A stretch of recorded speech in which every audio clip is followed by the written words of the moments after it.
అందరికీ హాయ్ అండి. అందరూ ఎలా ఉన్నారు? బాగున్నారా? అందరూ హెల్దీగా సేఫ్గా ఉన్నారా? అండ్ మీ అందరూ చాలా చాలా బాగుండాలని మనస్ఫూర్తిగా కోరుకుంటూ ఇవాళ వీడియో అయితే స్టార్ట్ చేసేస్తున్నాను. చాలా రోజుల తర్వాత మరలా వీడియో చేస్తున్నాను కదా, నాకంతా కొత్తగా ఉంది. అండ్ కొత్త స్టాండ్ తోటి వీడియో అన్నది షూట్ చేశాను అనమాట. అంతా కొంచెం కొత్తగా వీడియో అంత కంఫర్టబుల్గా అంత బాగా అయితే రాలేదు. అంటే యాంగిల్ ఎటు పెట్టుకుంటే ఎలా ఉంటుంది అన్నది అయితే నాకు తెలియలేదు అనమాట. ఆల్మోస్ట్ మొత్తం అంతా నా బ్యాక్ కవర్ అయింది. అయినా ఈ వీడియోని అయితే పోస్ట్ చేసేస్తున్నాను, ఎందుకంటే మీతో చాలా మాట్లాడాలి, చాలా చెప్పుకోవాలి. అలాగే మీ అందరికి ఒక చిన్న రిక్వెస్ట్, ప్లీజ్ నా వీడియో కనుక మీకు నచ్చినట్టయితే లైక్ చేయండి, షేర్ చేయండి, మర్చిపోకుండా ఛానల్ని సబ్స్క్రైబ్ చేసుకోండి. ఇంకా ఫస్ట్ ఆఫ్ ఆల్ ఏంటంటే నైట్ అంతా ఆల్మోస్ట్ కొంతవరకు పని అయితే చేసేసుకున్నాను. ఇంకా మిగిలిన పని ఏంటంటే పొద్దున్నే చేసుకుంటున్నాను అనమాట. ఇంకా నేనైతే కార్తీక మాసంలో దీపారాధన ఒక 4 days నుంచి అయితే చేయట్లేదు అనమాట. అండ్ మనకి కొన్ని ప్రాబ్లమ్స్ వస్తాయి కదా, లేడీస్ అనగానే కొన్ని ప్రాబ్లమ్స్ ఉంటాయి కదా. ఇంకా దానివల్ల ఏంటంటే నేను ఒక 5 రోజుల నుంచి దీపారాధన అన్నది చేసుకోవట్లేదు అనమాట. ఇంకా అందుకోసం అనేసి అండ్ కొంచెం లేట్గానే లేచాను. ఇంకా 4:30 కల్లా లేచాను అనమాట. ఇంకా లేచి ఇంకా కిచెన్లో అయితే వర్క్ చేసేసుకుంటున్నాను. మనం అంత అర్లీగా లేచినా సరే వాళ్ళు స్కూల్కి వెళ్ళే టయానికి హడావిడి అనమాట. నాకైతే జలుబు ఫుల్గా ఉంది, అయినా వీడియోకి వాయిస్ ఓవర్ ఇచ్చేస్తున్నాను. ఇంకా నైటే వాషింగ్ మిషన్లో బట్టలు అయితే వేసేసుకున్నానండి. వాటిని అయితే తీసేసుకుంటున్నాను. నేనైతే మా వారిని ఫుల్గా రిక్వెస్ట్ చేస్తున్నా, ప్లీజ్ అండి వాషింగ్ మిషన్ మార్పిచ్చేయండి, నాకు వద్దు అనేసి అయితే. నాకు అస్సలు నచ్చట్లేదు ఇందులో బట్టలు వాష్ అవుతున్నా, ఏదైనా నాకు అస్సలు అంత కంఫర్టబుల్గా అనిపించట్లేదు, అస్సలు నచ్చలేదబ్బా. సిటీలో వాళ్ళకి అయితే ఇది సూట్ అవుతుంది, మాకు పల్లెటూరు బోరు వల్ల కొంచెం వాటర్ మురికి నీళ్ళు రావటం వల్ల బట్టలు అన్నవి అంత బాగా వాష్ అవ్వట్లేదు అనమాట. ఇంకా నేను ఒక మిస్టేక్ చేశానండి, ఏం లేదు, గీజర్ వేసి మర్చిపోయాను అనమాట. దానివల్ల గీజర్ అయితే కాలిపోయింది. ఇంకా నేనైతే మామూలు హీటర్ అయితే పెట్టి వాటర్ అయితే పెట్టేసుకున్నాను అనమాట. పిల్లలు లేచేటప్పటికి నీళ్ళు వేడెక్కేస్తాయి అనేసి. చాలా చల్లగా ఉంటాయండి నీళ్ళు కూడా, చాలా వేడెక్కడానికి ఎక్కువ సమయం పడుతుంది. ఇంక ఈ లోపల నేను ఏంటంటే వాషింగ్ మిషన్లో బట్టలు అయితే వేసేసుకున్నాను. ఇంకా పాపకి ఏంటంటే లంచ్ బాక్స్ కోసం అనేసి రైస్ అయితే కట్టేస్తున్నాను. ఇవాళ పాలక్ రైస్ అయితే చేస్తున్నాను అనమాట. ఎలా చేస్తున్నాను ఏంటి అన్నది అయితే చూపిస్తున్నాను, ఎక్కడ స్కిప్ చేయొద్దు. రైస్ అంటే మనం పాలకూర రైస్ అంటే ఒక్కొక్కరు ఒక స్టైల్ చేస్తారు. నేను వచ్చేటప్పటికి ఏంటంటే కొంచెం బిర్యానీ ఫ్లేవర్ వచ్చేలాగా అయితే చేస్తానన్నమాట. ఇంకా దానికోసం అనేసి ముందుగా రైస్ అయితే పొయ్యి మీద పెట్టేసుకున్నాను. ఇప్పుడైతే పాలకూరని శుభ్రంగా అయితే కడిగేసుకుంటున్నాను. ఈ పాలకూరలో మట్టి అన్నది ఉంటుందండి. ఈ పాలకూర తీసుకుని నేను ఇంచుమించు 7 రోజులు అయిపోతుంది, అంటే 7-8 రోజులు అయిపోతుంది అనమాట. మనం బయట నుంచి తెచ్చుకుంటే దోశని ఏ విధంగా ఫోల్డ్ చేసుకుంటారో ఆ విధంగా మనం ఈ ఆకుకూరని పెట్టేసి న్యూస్ పేపర్ ఒక 4-5 పేపర్లు దల్సరిగా వేసి ఇలా చుట్టేసుకుని కనుక ఫ్రిడ్జ్లో పెట్టుకుంటే ఎన్ని రోజులైనా చాలా ఫ్రెష్గా ఉంటాయండి, చాలా బాగుంటాయి అనమాట. ఇంకా చాలామంది కూడా బటర్ పేపర్లు అవి ఇవి పెడతారు, కానీ వాటన్నిటికన్నా న్యూస్ పేపర్లో చాలా సుఖంగా ఉంటుంది. ఎందుకంటే మనలో చాలా ఇళ్లలో న్యూస్ పేపర్ వేయించుకునే అలవాటు ఉంటుంది కాబట్టి ఇంకా డబ్బులు పెట్టి బయట కొనుక్కోవాల్సిన అవసరం ఉండదు అనమాట. ఇలా కడిగిన పాలకూరని అయితే నేను చిన్న ముక్కల కింద కట్ చేసుకుని అయితే వాటర్లో వేసేసుకుంటున్నాను. ఒక 2 పొంగులు రానిచ్చేదాకా మనం దీన్ని ఉడకబెట్టుకోవాలన్నమాట పాలకూరని. అదే పాలకూర పప్పులో కానీ లేదంటారా ఏమైనా కర్రీ కానీ చేసినా అంత ఎక్కువగా వెళ్ళదు. ఇలా రైస్ ఐటమ్ అయితే పిల్లలు కొంచెం ఇష్టంగా తింటారు. అండ్ నేను స్కూల్కి వెళ్ళేటప్పుడు మాత్రమే పెడతానండి, ఎందుకంటే ఇంటికాడ ఉంటే అస్సలు తినరు. అదే స్కూల్లో అనుకోండి పిల్లలతో పాటు తినేస్తారనమాట, అంత పేచీ పెట్టరు. అండ్ అందుకనే స్కూల్కి వెళ్ళినప్పుడు ఇలాంటి రైస్లు అవి ఎక్కువగా చేసి పెడితే ఇంకా అక్కడ టీచర్లు బెదిరించో భయపెట్టో ఎలాగోలా తినిపిస్తారు, అదే మన ఇంట్లో అయితే చేయం కదా. ఇప్పుడైతే నేను 2 ఎల్లుల్లిపాయలు అలాగే 2 ఇంచుల అల్లం అయితే తీసుకుని ఇలాగా మెత్తగా పేస్ట్ అయితే చేసేసుకున్నాను, కొంచెం వాటర్ ఎక్కువ వేసి. ఇంకా ఈ రైస్ కోసం అనేసి కొద్దిగా జీడిపప్పు, ఉల్లిపాయ, పచ్చిమిరపకాయ చిరుకలు, కొద్దిగా కరివేపాకు అయితే కట్ చేసుకుని ముందుగా రెడీగా పెట్టేసుకున్నాను. ఈ లోపుగా చూసుకుంటే మనకి పాలకూర కూడా ఉడికిపోయింది చూసారు కదా. ఇప్పుడైతే స్టవ్ ఆఫ్ చేసేసుకుని ఈ వాటర్ని అయితే మొత్తం అంతా స్ట్రెయిన్ చేసేసుకున్నాము. అలాగే ఈ పాలకూరలో కొద్దిగా వాటర్ అనేది వేసేసుకున్నాము, ఎందుకంటే త్వరగా చల్లారిపోతుంది. అదే మీకు కొంచెం సమయం ఉంటే కనుక ఇలా వాటర్ ఎక్కండి. అండ్ నాకు కొంచెం సమయం తక్కువ ఉంది కాబట్టి నేను వాటర్ అయితే వేసేసుకున్నాను. ఇంకా ఆయిల్ అయితే అయిపోయిందండి. ఇప్పుడు ఆయిల్ అయితే వేసుకోవాలన్నమాట డబ్బాలో. నేను ఒకేసారి 20 లీటర్స్ 30 లీటర్స్ గానుక్కడి నుంచి తెప్పించేసుకుని ఇలాగా నేను ఒక స్టీల్ డబ్బాలో అయితే వేసుకుని పెట్టుకుంటాను. ఈ స్టీల్ డబ్బాలో ఏంటంటే ప్రాబ్లం, ఇలాగే వంచుకునేటప్పుడు నూనె అనేది కింద ఒలిగిపోతుంది అనమాట. ఇలా ఒలిగినప్పుడు నేను ఏం చేస్తానంటే పిల్లలకి దిష్టి తీస్తూ ఉంటాం కదా నైట్ పడుకునేటప్పుడు, ఇంకా అలాగా ఇలా ఒలిగినప్పుడు ఆ దిష్టి క్లాత్ తోటి ఇలాగ మొత్తం అంతా కింద చేసేస్తే ఆయిల్ అంతా దానికి పీల్ చేసుకుంటుంది. మళ్ళీ సాయంకాలం కొద్దిగా ఆయిల్ వేసుకుంటే సరిపోతుంది అనమాట. ఆయిల్ వేస్ట్ కాదు, ఇప్పుడు ఎందులోకి ఎత్తలేమో అలా అని కడిగేయలేము కదా, ఇలా చేసుకుంటే కొద్దిగా ఆయిల్ అన్నది సేవ్ అవుతుంది. ఇలా చేయొచ్చా, ఇలా కింద పడ్డ ఆయిల్తో పిల్లలకి దిష్టి తీయచ్చా లేదా అన్నది నాకైతే చెప్పండి, నాకైతే తెలియదు అనమాట. మీలో ఎవరికైనా తెలిస్తే కనుక చెప్పండి. ఇంక ఇప్పుడైతే ఈ ఆయిల్ అది పోసేసుకొని పక్కన పెట్టేసుకున్నాను. ఇప్పుడైతే ఈ లోపుగా నాకు మూకిడి కూడా వేడెక్కేసింది.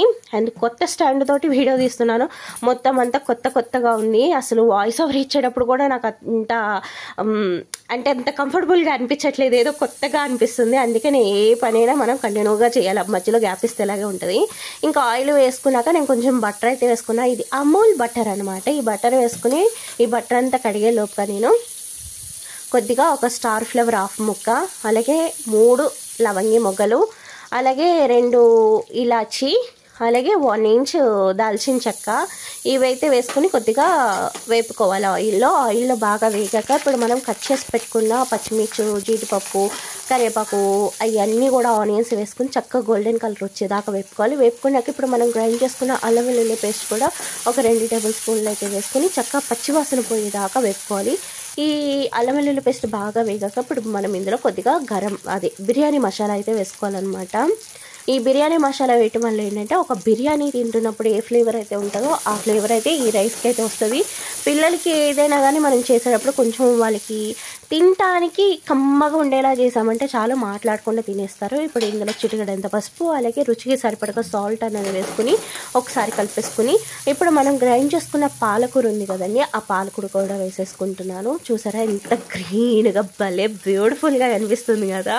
మా చిన్నదానికి అయితే ఈ కలర్ భలే నచ్చింది, గ్రీన్ ఏది పట్టుకున్నా గ్రీన్ అలా లాగుతూ ఉంటుంది అనమాట. ఇప్పుడు ఆ మిక్సీ జార్లో కూడా కొంచెం వాటర్ వేసి కడిగేసుకుని వేసుకుని ఒకసారి అంతా కలిపేసుకుంటున్నాను. ఇప్పుడు ఇందులో వేసిన వాటర్ ఉంది కదండి, ఆ వాటర్ అంతా ఎగిరిపోయేదాకా మనం చక్కగా దగ్గరగా కుక్ అవ్వాలి. చూసారుగా వాటర్ అంతా ఎగిరిపోయింది కదా, ఇప్పుడు మనం అయితే రైస్ వేసేసుకోవాలన్నమాట ఇందులో.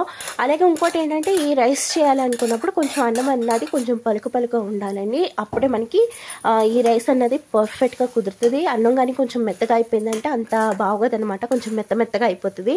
ఎందుకంటే పాలకూరలోనే కొంచెం తేమ అన్నది ఉంటుంది కదా, అదంతా కలిసి ఈ రైస్ కూడా మెత్తగా అయితే అంత బాగోదు తినేటప్పుడు.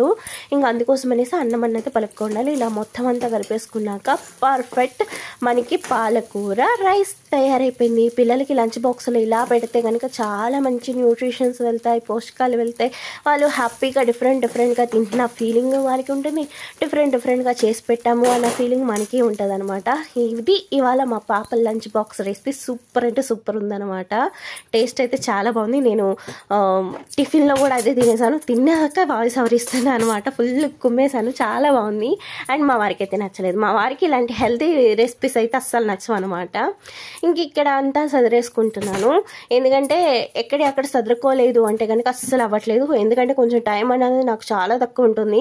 అండ్ ఇవన్నీ ఇంట్లో పనులన్నీ చేసుకున్నాక ఇంకా తర్వాత యూట్యూబ్లో రీల్స్ చేసుకుని ఆ తర్వాత పచ్చళ్ళకి చూసుకుని అమ్మ బాబోయ్ చాలా కష్టం అనిపిస్తుందండి.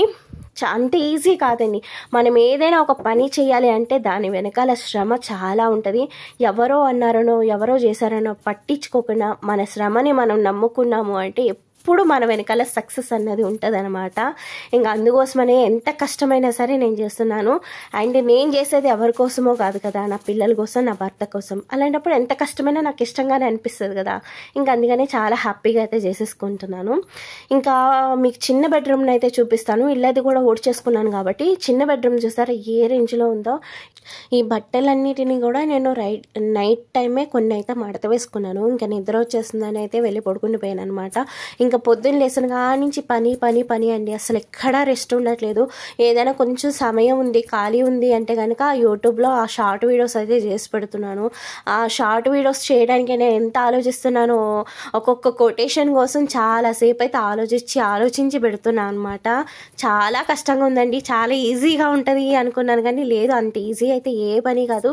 మనం ఎంత కష్టపడతామో దానికి తగిన ప్రతిఫలం మనం ఎప్పటికైనా చూస్తామన్నమాట. ఇంకా అందుకోసం అనేసి అలా ఎంత ఓపిక అయినా చేస్తున్నాను. ఇంక ఇది వచ్చేటప్పటికి చీర చూసారుగా కాశ్మీర్ శారీ అండి. కాశ్మీర్ శారీస్కి ఏంటంటే శాల్వా కూడా ఇస్తాడనమాట. అంటే శారీ ఎలా ఉందో అలాంటి శాల్వా ఇస్తాడు మనకి. ఇక్కడ మన ఆంధ్ర సైడు ఆ శాలువాలు అవి వేసుకుంటే ఏదో విచిత్రంగా చూస్తారు. ఇంకా అప్పుడు నేను ఏంటంటే కాశ్మీర్ వెళ్ళినప్పుడు ఆ శారీ కొనుక్కున్నాను. దానికి శాల్వా అయితే ఎంత బ్యూటిఫుల్గా ఉంటుందో, నాకు చాలా ఇష్టం ఆ శాల్వా అన్నది. కాకపోతే వాడట్లేదు, అలా దాచుకుని పెట్టుకున్నాను అనమాట. ఎప్పుడైనా మళ్ళీ కాశ్మీర్ వెళ్ళినప్పుడు ఆ శాల్వాని వాడుకోవచ్చు. అండ్ చాలా చాలా ఇష్టం అనమాట నాకు. మంచు ప్రదేశాలు అంటే చాలా ఇష్టము. అండ్ ఒక్కసారి వెళ్ళామన్నమాట. వెళ్ళినప్పుడు కూడా నాకు హెల్త్ అన్నది బాగాలేదు. దానివల్ల నేను ఏంటంటే అసలు ఎంజాయ్ చేయలేకపోయాను అనమాట అక్కడ. అండ్ ఈసారి కనుక వెళ్తే ఫుల్ ఎంజాయ్ చేయాలి. హెల్త్ పరంగా కూడా చాలా జాగ్రత్తగా చూసుకోవాలి. ఎందుకంటే అక్కడ చలి అన్నది చాలా విపరీతంగా ఉంటుంది. మనకి ఇక్కడ ఉన్న చలికి మనం వణికిపోతాం. అక్కడైతే ఎండాకాలంలో వెళ్ళినా కూడా గజగజ మన చలి ఉంటుంది అనమాట. భలే ఉంటుందండి అసలు. ఆ ఫీల్ని అయితే మనం మాటల్లో కూడా చెప్పలేము. నాకు చాలా ఇష్టం. అలాగే మీకు ఏ ప్రదేశాలు అంటే ఇష్టము అన్నది కూడా నాకైతే చెప్పండి. నాకైతే మంచున్న ప్రదేశాలు ఏవైనా చాలా చాలా ఇష్టం అనమాట. ఇంక ఈ బట్టలు లాంటి కూడా అంటే మడతీసిన మట్టికైతే సదరేస్తున్నాను. ఇంకా చాలా ఉన్నాయి మడత వేయాల్సినవి. ఇంక ఈ లోపుగా మా పాపకి కూడా స్కూల్ టైం అయిపోతుంది అనమాట. ఇప్పుడు వెళ్ళి తనని లేపాలి. తనైతే చాలా మగతగా ఉందన్నమాట. నైట్ అయితే చాలాసేపు ఆడుకుంది నాతో పాటు. ఇంకా ఇప్పుడైతే తను లేపడానికి చాలా కుస్తీ పడాల్సి వస్తుంది. తను లేపేసి స్నానం చేపించేసి రెడీ చేసి ఇంక ఇప్పుడైతే తను కూర్చొని హోంవర్క్ రాసుకుంటుంది. నైట్ రాయివే తల్లి అంటే రాయకుండా ఆడుకుందనమాట. ఇంక ఇప్పుడు పొద్దున్నే లేసి నేను హోంవర్క్ చేయాలి, మా మేడం కొడుతుంది, మా మేడం తిడుతుంది అనుకుంటా నా వెనకాల తిరిగింది.